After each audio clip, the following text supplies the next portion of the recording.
You're listening to the Business Activist Entrepreneur Podcast, episode number 41, The Overflow Principle.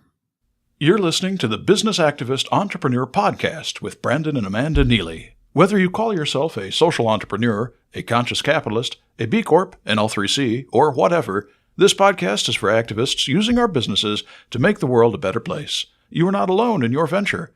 This podcast exists to help you succeed in generating revenue and making the change you wish to see in the world. So the quote of the week is from somebody really famous, Martin Luther King Jr. He says, "Injustice anywhere is a threat to justice everywhere."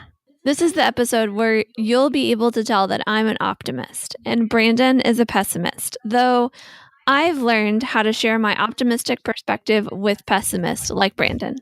Well, what are you saying? It's just the truth. Tell me if the following makes sense to you, especially if you're a pessimist asking questions like, can we really change anything? So Martin Luther King Jr. is often quoted as saying, "Injustice anywhere is a threat to justice everywhere." All the pessimists say, yes, indeed. That's what I say. Injustice anywhere is a threat to justice everywhere. My optimistic side likes to say the inverse. Positive things happening anywhere can result in positive things happening everywhere. Positive things happening anywhere can result in positive things happening everywhere. I call this the Overflow Principle. It's where Overflow Coffee Bar, our first business, got its name. So this topic is very dear to us because, again, it's where our first business got its name, and it's where this idea really was a part of our business, part of our lives, a part of almost everything that we did and everything that we even do today. So the overflow principle is represented by a fountain. We're all self-interested, no matter what you say. So at the top of the fountain is you and your close friends and family. Positive things happening with you and your close friends and family overflows like that into positive things happening right around you in your neighborhood and at your workplace all around you, which in turn overflows into positive things happening in your larger area in the city. Positive things happening in our city then can result in positive things for our state, for our nation. And the overflow continues to the entire world. Then we get to my favorite part of the fountain. There's a feedback loop. So positive things happening all over the world feed back to you and your close friends and family.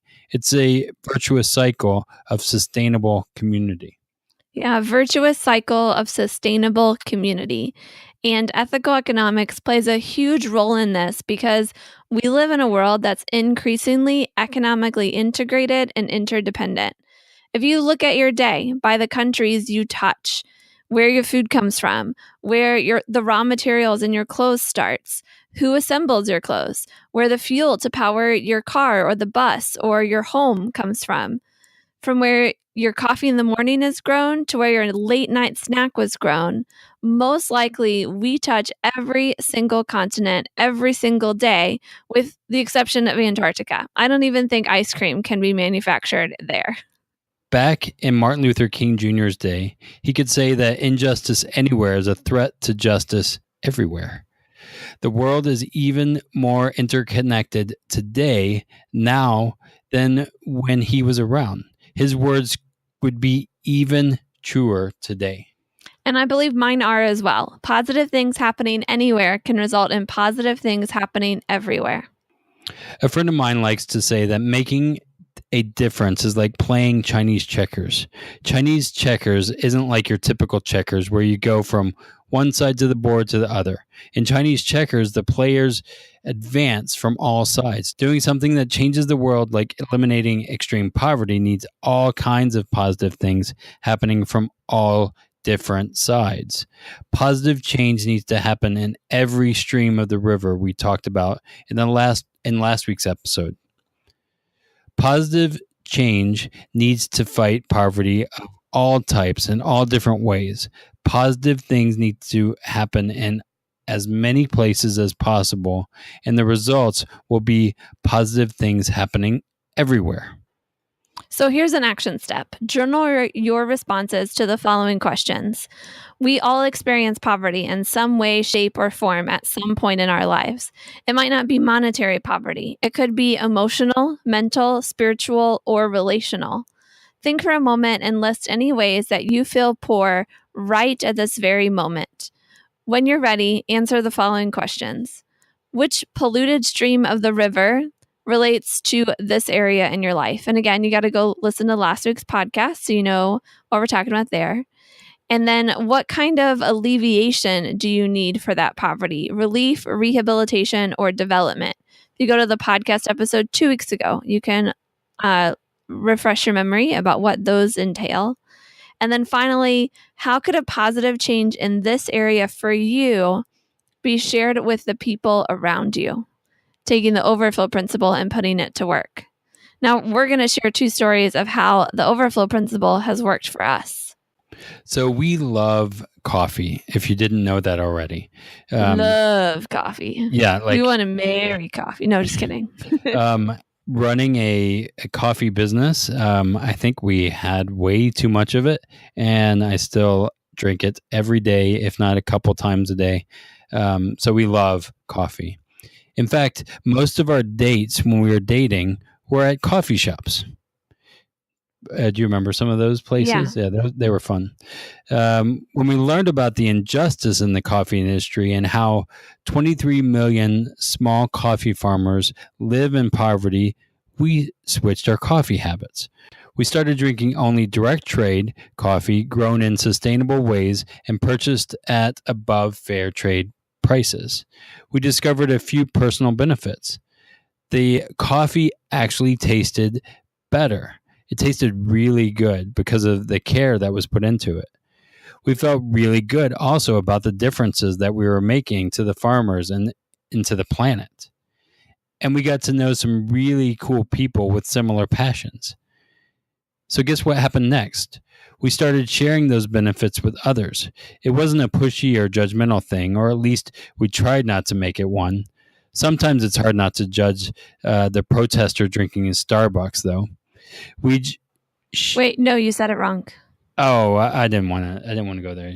Oh, I always call it Star Schmucks. That's how I wrote it in the notes Brandon was supposed to read. We'd share what we learned and how we were benefiting. So we would let people know as they were in that coffee shop we will not name anymore, and we'd share the benefits. It became such a thing for us that we made it our job. We started our own coffee shop promoting direct trade coffee. Again, Overflow Coffee Bar. Yep, still in existence, although we're not the owners anymore. But that was our journey, and how what we learned, it transformed our lives, it benefited us, and then we shared it with others, knowing that it would also create an impact around the world too with those farmers. Fast forward a few years, and we had another transformative experience, this time with our money habits. We thought we had it all figured out before then. I am a budgeting nerd, and I had my Susie Orman book that I used more like a Bible. She did. I was pointed out all kinds of stuff in it all the time. But then we watched a documentary, and this documentary shared just how much the banks and Wall Street control the world, but that there was a solution for increasing personal wealth outside the traditional banking and Wall Street systems.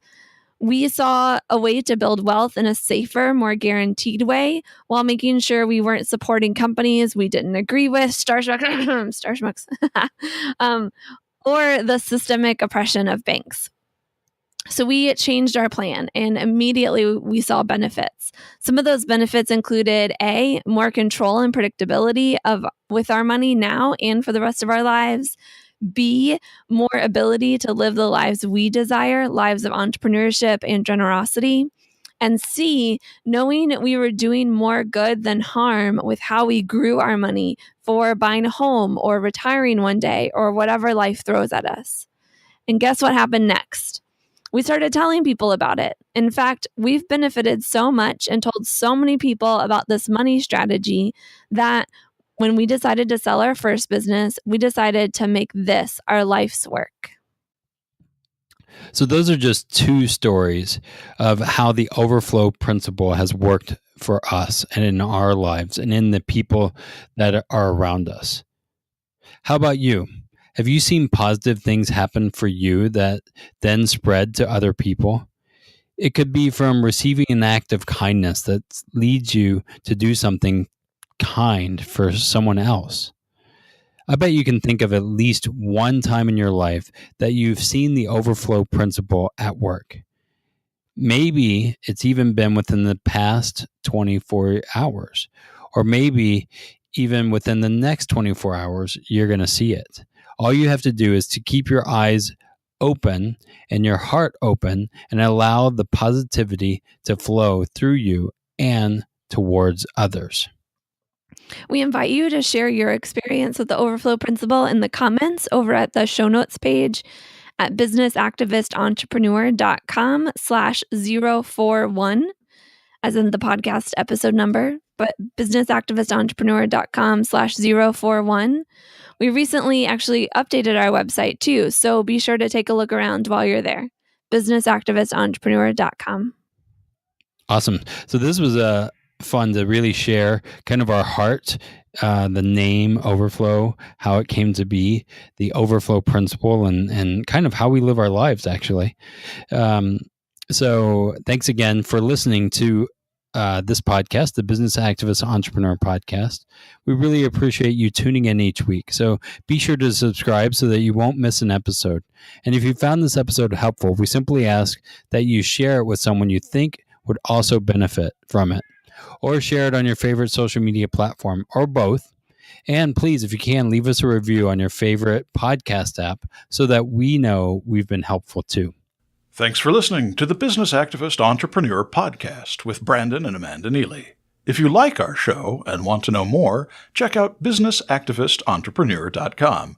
Remember, sharing is caring. Please leave a review wherever you listen to this podcast and use the social share buttons to tell other business activist entrepreneurs. The topics presented in this podcast are for general information only and not for the purposes of providing legal, accounting, or investment advice.